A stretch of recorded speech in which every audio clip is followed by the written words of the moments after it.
Welcome to Ladies Talking Leafs. I'm Chris. And I'm Sil. And we're just a week away now before the real games begin with the Leafs home opener versus the Montreal Canadiens on October the 8th. And we actually haven't talked about it yet, the Leafs schedule for the 2025-26 season. So now is as good a time as any to do that. So the longest homestand that the Leafs have is 5 games in October, December, and January. So those 3 months have 5 games each. The longest road stretch, they've got 2 of those, one in late November and one at the end of January, just before the Olympic break, which is probably no surprise. The number of back-to-back games is a teeny bit less than last year, but we still have 15, so that's a lot. And I guess that's, again, due to the condensed schedule. And of course, our busiest month with 16 games is January. Again, condensed schedule situation to get as many games in as possible before that 3-week-long Olympic break. Yeah, and the busiest home month, 8 games. They have at home 3 times. Once in October. It's very busy in October. December and January. And the busiest road month is 9 games, which is at the end of the season or closer to the end in March. And the busiest day of the week, which is the one that kind of bugs me a little bit, but it's always Saturday nights, obviously. There's 23 games on Saturday night, 10 at home and 13 on the road. Yes. As fans, we would like to see that flipped. But of course, the league likes to have their Leafs in their building on a Saturday night. So, Yeah. And they know Leafs Nation travels well. So Leafs Nation travels well. So they're going to see a lot of Leaf fans on the road. They're going to love that. Yes. Yeah. Yeah. And they're gouging Leaf fans too, because we looked into doing some road trip games, even in Montreal, our own fair country, gouging Leaf fans. So I was shocked at how much those tickets were. But anyways, we're going to get into the show now. We're going to talk about the Leafs preseason so far and what we saw at the practice we attended this past week. We also have some show updates to tell you about for our 7th season of Ladies Talking Leafs. So without any further ado, let's talk Leafs. Okay, so we're going to talk a little business first to let you know of a couple of updates for the show.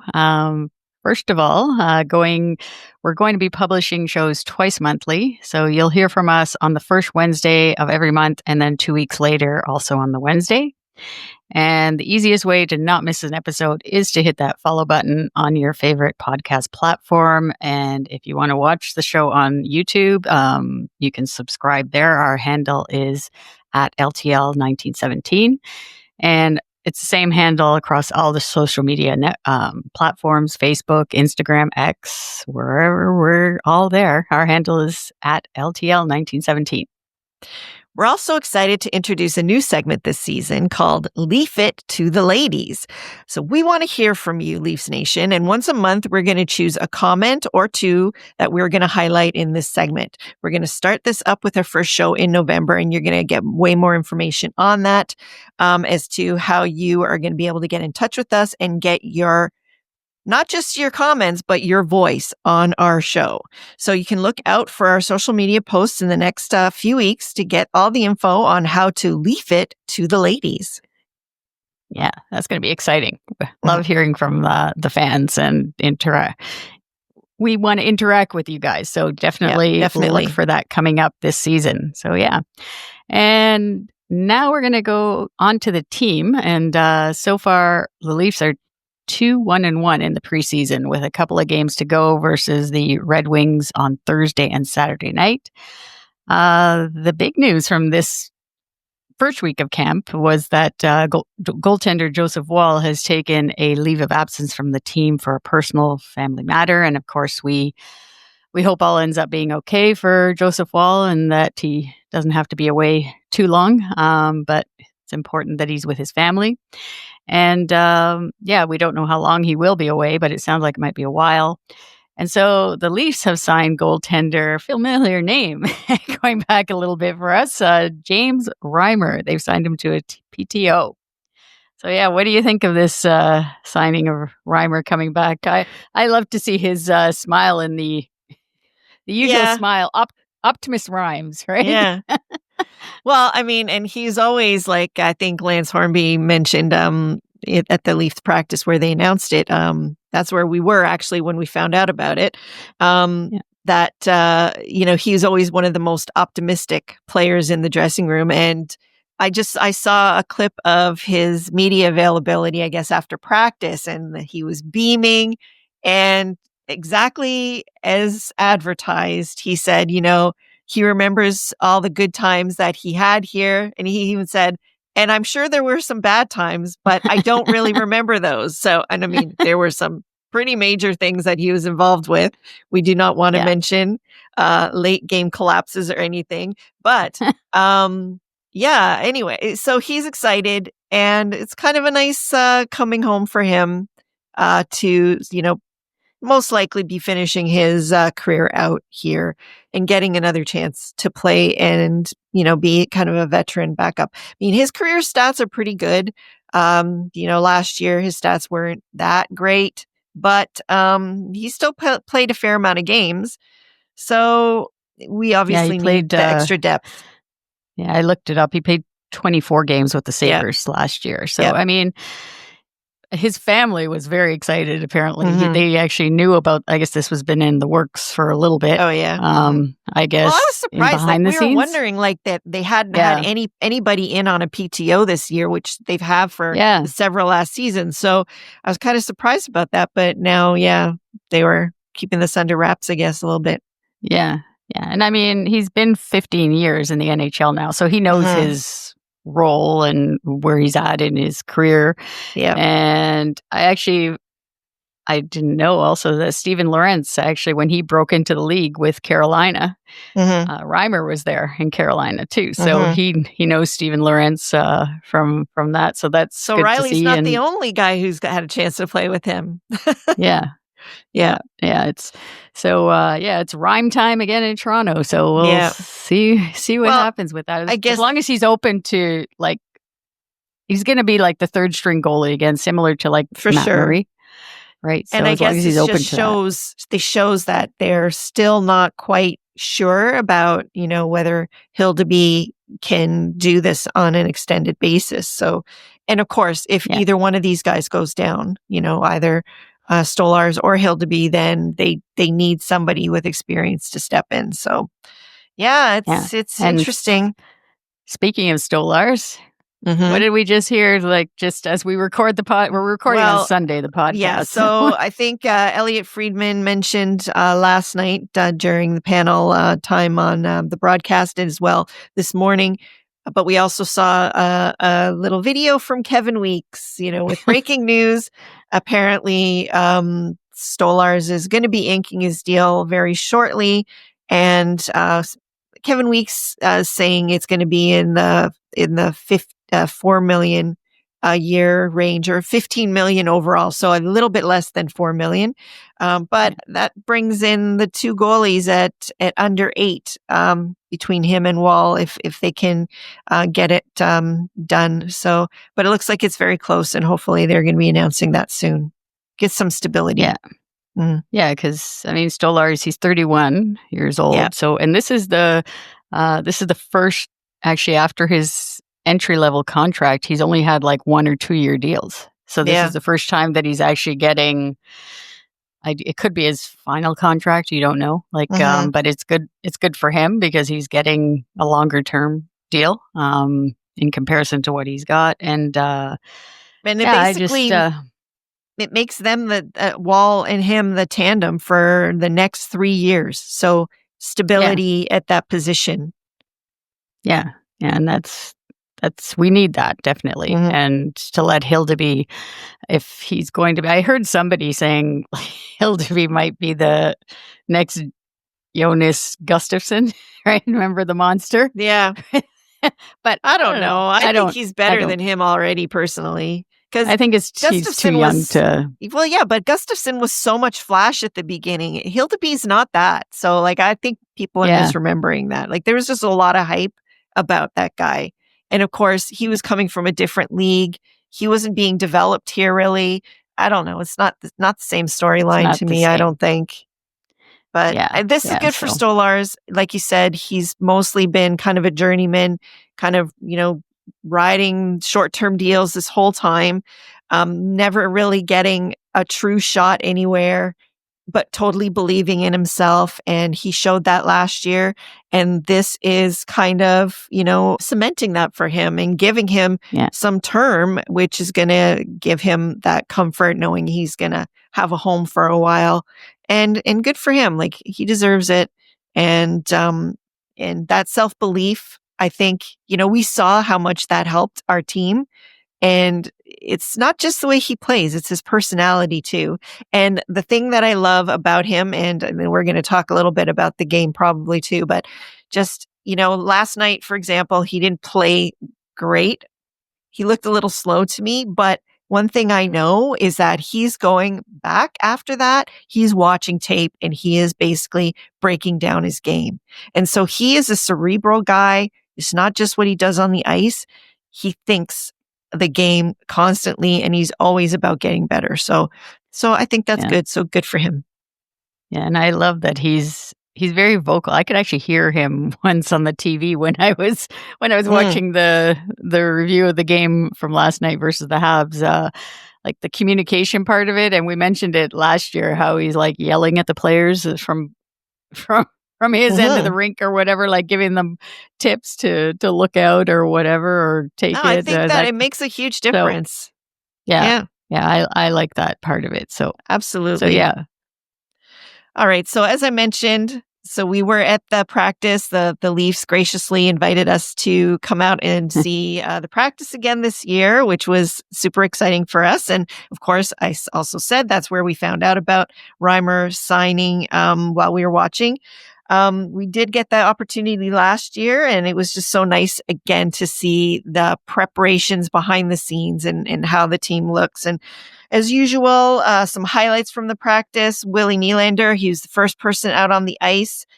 Easton Cowan, I mean, he's been noticeable throughout this preseason. He was very noticeable in practice as well on the breakout drills and even doing the specialty teams practice. So other people that stood out for you? So the guy again that stood out for me was John Tavares. I don't know. I think too, he has something because with the Olympics coming up too, he really wants to definitely. He really wants to show that he's not some old guy that is losing his foot speed or anything like that. That he's just showing compete level out there during the practice. I saw that and. Yeah, he's played in the 2 games so far in the preseason, and he's had 2 points. So again, it's like point a game, keeping that consistency there, Mr. Consistency. And but it doesn't appear to be slowing down at all. No, and you could see in the battle drills in the practice, you could just see he's right in there, and it was hard to get the puck off of him, or if it did get off of him, he was right back on the guy to try and get it back. So yeah, I like John Tavares in that, and he's actually, I keep forgetting to mention this, but he's currently at 494 goals, career goals. So he's going to be hitting the 500 goal mark very soon. That's a maybe big even deal. October, maybe and for obviously sharing it between the Islanders. Anyways, I won't say anything about that, and the Leafs. But all those goals, 494 goals. So yeah, and I don't know. I just liked what I saw from him in the practice, and there was even one part with Austin Matthews where he was kind of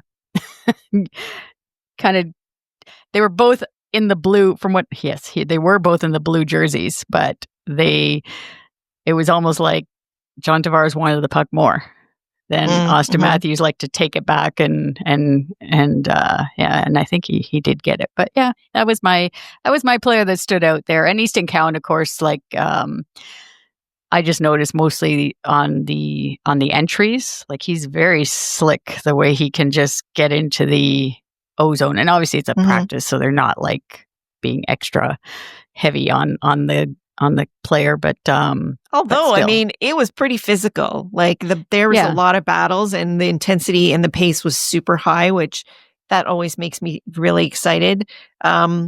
So yeah, another person that I did notice when you're talking about breakouts and being slick like that is definitely Michelli. He can really handle the puck, and he's able to find guys constantly. So I'm not sure who he's going to play with. I think they're looking to probably start him on the third line. I don't know if that chemistry is there yet with Roy and Joshua, but he looks like he can play with anybody, really. Like, and he's pretty physical too along the boards, which is kind of nice to see for a smaller guy like that. Yeah, and I noticed a little bit Bobby McMahon as well. He does look better and looks a little more confident. I think the size, just his size, he seemed to be using it a little bit better. Yeah. I do think that during the playoffs, he was a little shell-shocked last year because really everyone forgets, I think, that was his first playoff experience. So I think it was a little bit of a shock to his system, but I know they obviously gave him things to work on over the summer, and he does look a little bit less tentative and more, like you said, using his body a little bit more to get in there. Yeah. On the D, the only person really that I noticed was because he was in a red jersey. Was Simon Benoit, right? But I mean, there wasn't it was just, which is maybe good sort of thing. The D was the defense guys. They were all, I mean, they just looked like their normal self. Yeah. I have noticed Ekman Larsson actually quite a bit so far in this preseason. Even off the ice, just seems like he's going to be taking a little bit more of a leadership role too in the dressing room. He's been a go-to for media, talking to him. They've been, making him available. So yeah, that's good to see. Yeah. And I think also Riley, I mean, everyone's talking about how great he looks. And to me, he looks like he's in season form already. So, and looking just like normal, like on the power play, where we've always been used to seeing him. So yeah. In the interview that we saw after the practice, he's a little bit, I know he's a little bit more serious, a little bit. I don't know. He seemed like normally he's a little bit more chill or relaxed. I think he's got a bit of a chip on his shoulder this year, something to prove. So that's not a bad thing. No, that's true. And then the other thing I noticed too was the communication between the new assistant coach, Derek Lalonde, and the players, because it was funny. I thought they were doing like the passing around the perimeter, around the boards, like just to, I guess, for the controlling of it. I'm assuming it was for special teams anyways. And it almost seemed too simple of a drill, and he was like yelling basically. Obviously he has to project his voice to say, like, to get the guys to understand what he was wanting, sort of thing. And I just like to see that communication, because he is new to the team too, just to see what he brings to the coaching staff and to the team, as like giving them some new drills and stuff on the ice to practice. So I like that. Yeah, I think that he's got his work cut out for him. We do have a pretty big hole in our penalty kill. And I think we've seen that Willie is getting a shot out there as well. So yeah, they're going to have to figure out what the best combinations are. But, like really you build that from the goal out, and we had a good tandem back there, which is the ultimate stop. And also our D is the same. So I think that the forward pair, we'll see who that ends up. Pairs, we'll see who that ends up being. But well, it's interesting to see what he brings to that penalty kill this year. Yeah, and it was interesting to see too. You were noticing you mentioned it before we got to the practice that I think his first name is Henry, right? Henry Thrun. Yeah. So he was in there with the regulars, because they kind of have already split the group up, and so they had players that are making the team, I guess, on the one side of the sheet of ice. And then on the other side, after the Leafs practice, there was some of the players that, like Jacob Quillen and Ben Danford, they were practicing with the Marlies, let's just say, to say they're going to be future Marlies. So it was, I just thought that seeing Thrun as part of that main group, that was, I don't know. I didn't expect it really, but I haven't watched him enough or seen him enough. Look. They're giving him a longer look, and obviously Easton Cowan a longer look as well. So they're pretty much the main guys that were with the big group, all the big guns. Yeah.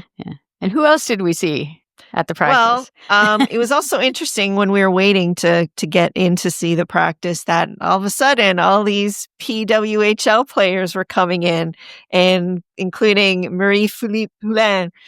She was one of the first people to walk in, and then all of a sudden we started seeing players from all different teams. So it looks like there was a Team Canada practice happening there as well that morning on Friday, which is kind of cool to see all these different Team Canada ladies coming in to practice, because of course they always have their tournaments and world championships and all of those things to prepare for. So that was kind of exciting too.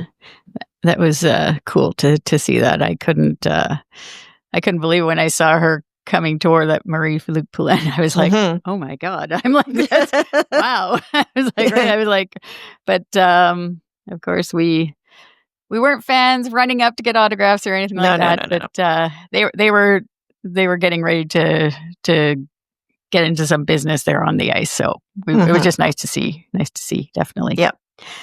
All right. So last show, we didn't get a chance to mention the NHL alumni lunch that we went to in early September, where we got to meet former Leaf goaltending great Mike Palmateer and another Leaf fan favorite, Steve Stumpy Thomas.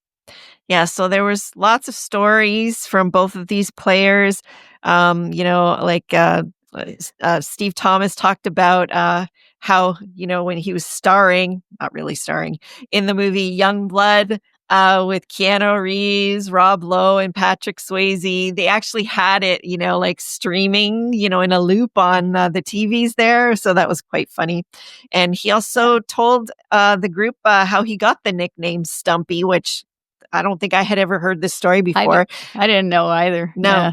So he had said that Bill Derlago, when he came in as a rookie, saw him walk into the dressing room with shorts on and said, "Look at those legs. They look like stumps." And that's how he got the nickname Stumpy. So from there, then he was basically that was his nickname, Stumpy Thomas. So yeah. Billy D, I didn't know he was quite the character, I guess. Like even Rick Live, like that was the pairing back in the 80s or whatever, with Bill Derlago being the centerman. And I didn't know he was quite the character when it came to this type of stuff, like being a jokester a little bit on the team. And then he's credited with giving Steve Thomas his nickname Stumpy. So and then Mike Palmateer, he had a great story when he talked about how he was going to be trying to get back into the game later in his career, and he called Jim Gregory, who was his GM when he played for the Leafs at the beginning of his career, and he asked him like for contacts for the other NHL teams so that he can try and make a comeback. And so Jim Gregory gave him the contact information for all the NHL teams, and Mike Palmateer sent a resume to every NHL team except one. And that one was the Montreal Canadiens. I thought that was hilarious, right? In the crowd, he was elite through and through. Yeah. So there's no way in the 70s that you are going to be going to that side. Like that was not going to ever happen. So yeah, exactly. So for our audience, check out our Ko-fi page at kofi.com/LTL1917. It's ko-fi.com/LTL1917, where we have video and photos from the NHL alumni lunch. And we will be adding more video actually, because there's to our YouTube channel. So, because there's some interesting comments that they've made just about what Steve Thomas said about the current Leafs team, his thoughts. And so look out for that. Subscribe and follow across all of our outlets to see all you need to know about the Leafs. Yeah. So anyways, that was a cool time and a very fun, and it's always cool to meet some of your idols. Mike Palmateer was like my favorite player when I was really young, and I always channeled him anytime I was in goal for anything like soccer, field hockey. I was a field hockey player. So I always channeled him for his aggressive style and poke checks. I love that. And of course, Stumpy Thomas, he's like an OT warrior for the Leafs, had the record for overtime goals for a while for the NHL too. He was always an exciting player in both of his stints. Yeah, ahead of Lemieux, too. Mario Lemieux, apparently. And he mentioned one other player, but exactly. But yeah, no, that was crazy. So yeah, it was great. And the alumni lunch is the first Monday of every month, basically, in case anyone's interested in going. So you can go. It's at Scotiabank Pond, which is in Downsview Park area. So yeah, so you should if you want to see some of the alumni from back when you were growing up and watching the game. They even had alumni from the Argos there too, this past one as well too. So it's kind of all of these teams, a lot of old guys, but they have great stories. So it's always worthwhile to go if you get the chance. All right, so for our next show on October 15th, the Leafs will have played their home opener, and we're excited for that, obviously. And we're also excited to be bringing you another season of Ladies Talking Leafs. And again, just hit that follow button on Apple and Spotify or wherever you're listening to our podcast, and we'll have you up to date on the Leafs throughout the year. If you're watching on YouTube, hit that subscribe button, and you will also find us on the Believe Network at Believe.com. It's BLEAV.com. And we'd love to hear from you. So not only are we going to be having the Leaf It to the Ladies segment, we want to hear from you by leaving us a rating or review. Feedback from our listeners is so important, and we thank you for taking the time. And a reminder to listeners on Spotify, we do have the poll question for every show. And with a simple tap, you can let us know what you think of us, what you like about our show, the content, the guests. We just want to engage with you guys. We know we'll be hearing from you, whether it be there through Spotify and the poll or Leave It to the Ladies. And another way to help us out is by visiting our Ko-fi page, as we already mentioned, at Ko-fi.com. You can follow us there. And if you choose to, you can support us by buying us a coffee. Any donation goes towards helping us produce the show and make it even better for you. You can find the link to our Ko-fi page on our show notes or in any of our social media profile pages. And as always, thank you to our healthcare workers and first responders for everything that they do. And we thank you, as always, for listening and watching Ladies Talking Leafs. Till next time, go Leafs, go. Leafs, go. Do you believe?